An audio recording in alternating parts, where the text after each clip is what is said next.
Halo semuanya, selamat datang di channel yang tidak layak untuk dihina ini. Sebelum kita mulai, atur posisi santainya, seruput kopinya, dan mari kita berkhayal.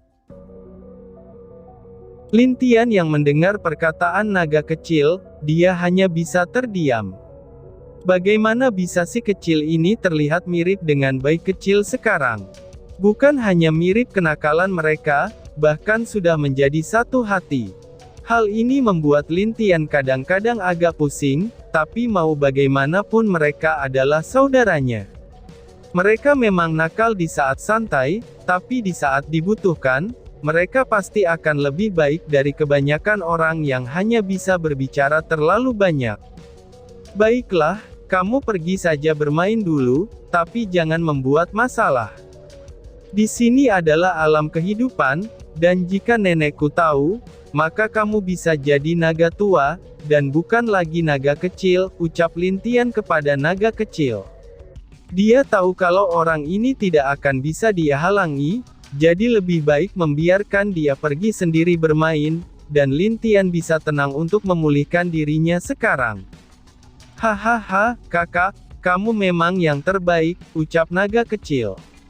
Dia langsung melesat keluar dari kamar Lin Tian, dan berlari entah kemana, lalu menuju arah kota kehidupan.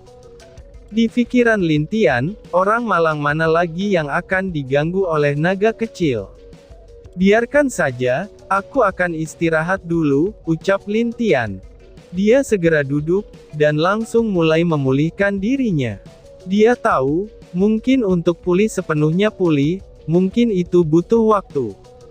Jadi, dia akan mencoba pada hari ini untuk sembuh sedikit. Lin Tian menutup matanya, dan perlahan-lahan energi masuk ke dalam tubuh Lin Tian. Dia terlihat sangat tenang, dan juga wajahnya terlihat sangat tampan di saat dia diam seperti sekarang. Di tempat lain, apakah kamu merasakannya? Tanya Zheng Lian kepada Mu Chao. Keduanya terlihat sedang duduk di sebuah halaman yang tidak terlalu besar, dan kali ini mereka duduk bersama karena kerinduan yang telah lama mereka pendam. Merasakan apa? Mu Chao bertanya balik dengan agak aneh. Apakah kamu tidak pernah merasakan, kalau ada sesuatu yang mirip dengan milik Kaisar Langit sebelumnya? Ucap Zheng Lian dengan serius. Sesuatu yang mirip dengan Kaisar Langit, ucap Mu Chao dengan wajah serius. Dia lalu mengingat Lin Tian yang berada di alam es sebelumnya, lalu di saat itu juga, dia memang merasakan sedikit kekuatan yang berbeda dari kekuatan 8 elemen dan juga elemen es, yang biasanya dimiliki oleh alam elemen dan alam es. Apa maksudmu kalau cucu kita itu memiliki hubungan dengan Kaisar Langit? Ucap Mu Chao. Aku tidak tahu, tapi aku merasa aneh dengan cucuku. Itu bukan hanya ada hal yang mirip dengan Kaisar Langit padanya, namun 4 binatang suci juga ada, dan terlebih lagi hal yang melindungi cucu kita itu adalah inti dari binatang suci, ucap Zheng Lian. Dia adalah Dewi Kehidupan, dan memiliki mata kehidupan. Jadi dia sangat peka dengan berbagai energi yang berbeda dari Lin Tian. Mungkin meskipun dia pun tidak bisa terlalu memastikan apa yang ada di tubuh Lin Tian, tapi setidaknya dia bisa mengetahuinya sedikit. Oh, kamu bisa mengetahuinya hanya sekali lihat saja, ucap Mu Chao dengan serius. Tidak, aku mengetahuinya karena benda atau inti itu juga menyerap dan serta melindungi cucu kita, balas Zheng Lian. Jika bukan di saat dia melihat Lin Tian terluka sebelumnya, maka dia tidak akan tahu kalau ada benda seperti itu di dalam tubuh Lin Tian. Kalau begitu, apakah benda itu akan berbahaya untuk cucu kita? Tanya Mu Chao. Tidak untuk sekarang, karena dari yang aku lihat, benda itulah yang melindungi Lin Tian. Jika tidak dia menghalangi dari hal itu, mungkin cucu kita akan lebih cepat menemui ajalnya, ucap Zheng Lian dengan serius. Mu Chao terdiam, dan dia tidak menyangka kalau pada akhirnya, keluarganya akan ikut terlibat dalam masalah alam langit. Tentu saja, dia dulu pada waktu perang alam langit tidak pernah ikut. Bukan dia saja, tapi alam elemen, alam pedang, dan alam kehidupan juga begitu. Mereka adalah alam yang bisa dibilang netral, karena itulah orang-orang misterius itu tidak menargetkan mereka. Tapi dia sadar, kalau alamnya juga jadi target mereka setelah pertempuran saat berada di alam esnya. Jika bukan karena Lin Tian datang dan merecokinya, mungkin alam esnya sudah jatuh di tangan orang misterius itu. Apakah kita akhirnya masuk dalam masalah ini? Tanya Mu Chao. Tidak ada pilihan lain. Mungkin jika anak kita di sini, dia juga tidak akan tinggal diam, ucap Zheng Lian sambil menghela nafas. Huan, Mu Chao terlihat sedih saat memikirkan anaknya itu. Dan sejujurnya, dia sangat merindukan satu-satunya anak perempuan itu. Melihat wajah Mu Chao yang sedih, Zheng Lian memegang tangannya dengan erat. Dia juga sama dengan Mu Chao, siapa seorang ibu yang sanggup berpisah begitu lama dengan anaknya. Kalau dia tahu masalah putrinya dulu, mungkin dia bisa menghalangi semua itu terjadi. Dan dia tidak perlu mengamuk, lalu membuat alam Phoenix kegelapan menjadi tanah pemakaman. Tenang saja, anak dan cucu kita pasti akan baik-baik saja sekarang. Mungkin sudah saatnya kita membersihkan alam langit, ucap Zheng Lian dengan serius. Aku tahu, tapi cucu kita baru saja tumbuh, dan sekarang dia, balas Mu Chao dengan wajah agak sedih saat memikirkan Lin Tian. Cucunya baru saja dewasa, tapi sudah punya tanggung jawab yang besar, dan bahkan sudah menjadi penguasa alam kehancuran. Sekarang dia baru saja tersadar akibat luka parah yang dia derita sebelumnya, dan bagaimana mungkin Mu Chao bisa tahan dengan semua itu. Baiklah, kita akan membantunya, ucap Zheng Lian. Mu Chao masih terdiam, meskipun dia tahu bisa membantu Lin Tian, tapi tetap saja itu adalah hal yang sulit, untuk melihat cucunya sendiri mempunyai tanggung jawab yang sangat besar. Kamu ini. Dulu juga kamu bersikap seperti ini, dan biarkan jalan yang menuntunnya. Menurutku cucu kita itu bukanlah pria biasa, jadi kamu tenang saja, ucap Zheng Lian dengan lembut. Kamu benar, dia masih mempunyai Lin Sang, dan juga keluarga Ling untuk membantunya. Lalu kita, ucap Mu Chao setelah berpikir beberapa saat. Melihat Mu Chao yang sudah tersenyum, Zheng Lian menghela nafas. Suaminya ini adalah pria yang terlalu lembut dari dirinya. Meskipun dia terlihat kuat di luarnya, tapi hatinya tidak tahan kalau melihat ada keluarganya yang tersiksa. Baiklah, besok kita akan bertemu dengan cucu kita dulu, dan mari kita dengarkan ceritanya tentang ibu dan ayahnya, ucap Zheng Lian. Kamu benar, anak itu harus menceritakan lagi dengan baik bagaimana keadaan ayah dan ibunya padaku, ucap Mu Chao dengan wajah yang bersemangat. Zheng Lian tersenyum pada akhirnya, lalu mereka berdua bercerita tentang keadaan kedua alam, dan bagaimana cara mereka untuk menanggapi bahaya akan datang dari orang-orang misterius itu.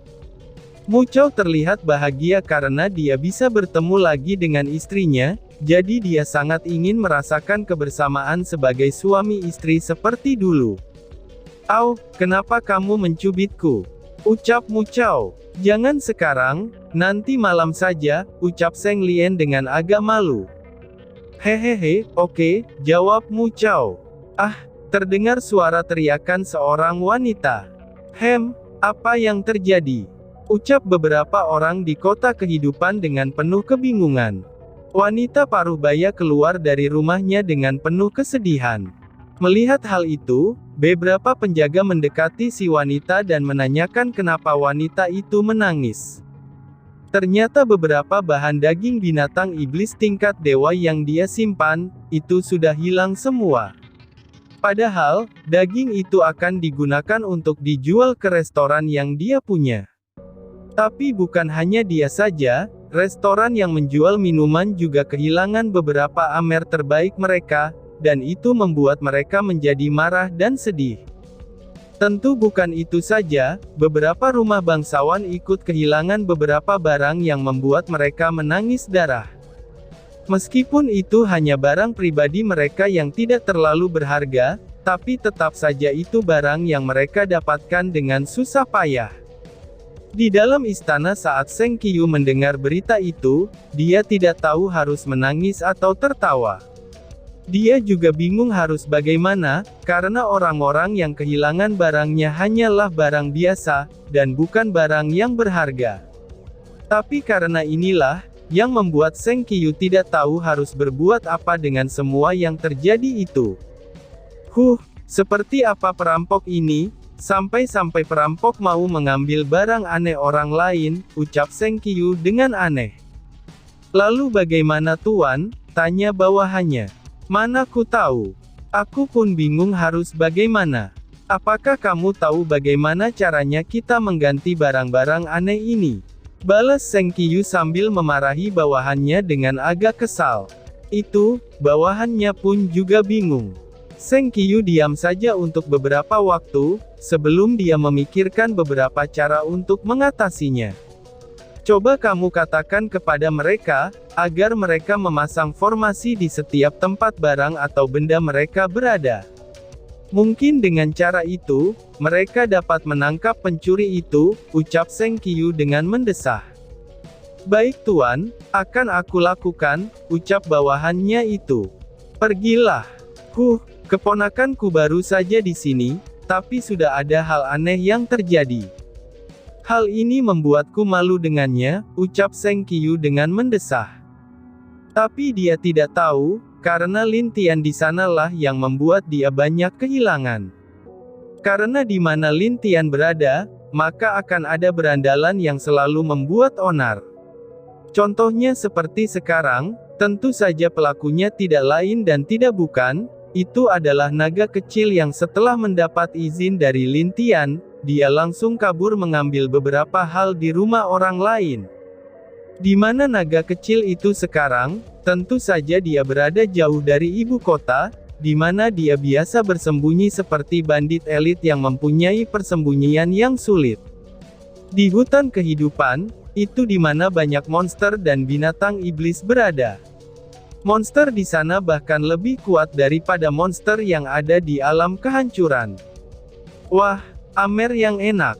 Amer ini jauh lebih enak daripada yang ada di alam kehancuran, ucap naga kecil sambil meminum amernya di sebuah batu di dekat air terjun. Air terjun itu tiba-tiba saja mulai bergelembung, dan sebuah sosok besar muncul dari dalam air itu. Biar, ular berwarna biru dan bersisik agak putih muncul di hadapan naga kecil. Ular itu melihat naga kecil seperti makanannya, jadi dia menyerang naga kecil dengan cepat. Wush! Bang! Naga kecil langsung menghindar dari tempat itu, lalu dia melihat ke arah ular itu dengan marah. Ular kecil, kamu berani sekali merusak kebahagiaan naga besar? Salah, tidak naga kecil ini, ucap naga kecil dengan kesal. Ular itu masih saja menatap naga kecil seperti makanannya, tanpa tahu apa yang akan terjadi padanya, yang mungkin nantinya akan membuat dia menyesal. Bang! Ular itu mengeluarkan serangan bola air, dan menyerang langsung ke arah naga kecil dengan cepat. Wush! Bang! Tapi secara santai naga kecil terus menghindari serangan dari ular itu dengan mudah. Namun tiba-tiba saat naga kecil akan menghindar lagi, secara tidak sengaja amer yang dia pegang jatuh dan pecah terkena batu di air terjun itu. Oh tidak, amerku, ucap naga kecil dengan wajah sedih. Ular itu melihat naga kecil dengan senyum mengejeknya, dan itu sudah jelas kalau dia senang melihat naga kecil yang menderita seperti itu, dan itu membuat dia merasa bangga. Naga kecil terus mengucapkan perkataan yang sama, saat dia melihat amernya yang tumpah ke air terjun itu, lalu wajahnya terlihat sangat sedih. Amerku, amerku, amerku, ucap naga kecil. Si ular dengan cepat menyerang naga kecil yang sedang bersedih dengan menggunakan ekornya. Mungkin jika naga kecil adalah binatang yang sama kuatnya dengan ular itu, bayi kecil pasti akan terluka. Dan, boom! Saat ular itu merasa dia telah menang untuk sementara waktu, seketika saja wajahnya berubah ketakutan. Dia bersiap untuk menarik kembali ekornya, tapi sayangnya dia terlambat. Karena dia melihat naga kecil yang tadi terlihat enak untuk dimakan baginya, sekarang telah membuat dia ketakutan karena aura yang dikeluarkan bayi kecil. Ular kecil, berani sekali kamu membuatku marah. Apa kamu tidak tahu betapa susahnya aku mendapatkan amer ini? Apakah kamu tahu berapa lama amer ini dibuat? Ucap naga kecil dengan nada dingin. Seketika saja, wajah sang ular berubah ketakutan. Dia seperti melihat naga sejati di belakang tubuh naga kecil itu, dan mata naga kecil itu seperti mengisyaratkan kalau dia akan menderita sekarang. Sungguh kurang ajar, biar ku copot satu persatu sisikmu ini, ucap naga kecil. Bang bang, naga kecil lalu mencengkram erat ekor ular itu dengan tangan kecilnya, dan membantingnya ke arah beberapa batu di sungai itu dengan sangat keras. Hal itu berhasil membuat ular itu merasa pusing dan sakit kepala karena benturan tersebut. Tapi naga kecil tidak peduli dengan itu, dia lalu membawa ular itu keluar dari air terjun, dan kemudian membantingnya dengan keras ke kiri dan ke kanan di tempat itu. Hal itu membuat tanah di sekitarnya bergetar keras, dan langsung membuat beberapa binatang iblis menjadi penasaran dan melihat apa yang sedang terjadi. Tapi saat dia melihat kalau ada naga kecil yang sedang membanting ular biru dengan keras, wajah semua binatang yang sedang melihat itu menjadi ketakutan. Bang bang bang, ular itu pun pingsan karena terus dibenturkan oleh naga kecil, tapi naga kecil tidak peduli dan mencabut beberapa sisiknya. Karena sisiknya dicabut, dan itu membuat ular itu sadar kembali. Lalu naga kecil membanting ular itu terus-menerus, dan saat dia pingsan, naga kecil juga mencabut lagi sisiknya, dan itu terus dia lakukan. Ular itu memohon ampun kepada naga kecil dengan sangat tulus, dan bahkan sampai menundukkan kepalanya. Oh, apakah kamu sekarang sudah mengakui salahmu? Kalau begitu berikan aku kompensasi yang seimbang. Jika aku tidak suka, maka kamu akan kujadikan sate ular. Dap, jangan coba-coba untuk kabur, ucap naga kecil. Mendengar ancaman itu, seluruh tubuh ular itu jadi merinding. Dia langsung masuk ke dalam air dan mengambil hartanya, dan segera memberikannya kepada naga kecil. Melihat harta itu, naga kecil tersenyum puas, dan memintanya untuk menjadi tukang kipasnya, dan itu membuat naga kecil merasa nikmat berada di sana. Dan tiba-tiba saja bersambung. Sekian dan terima kasih banyak. Bye-bye.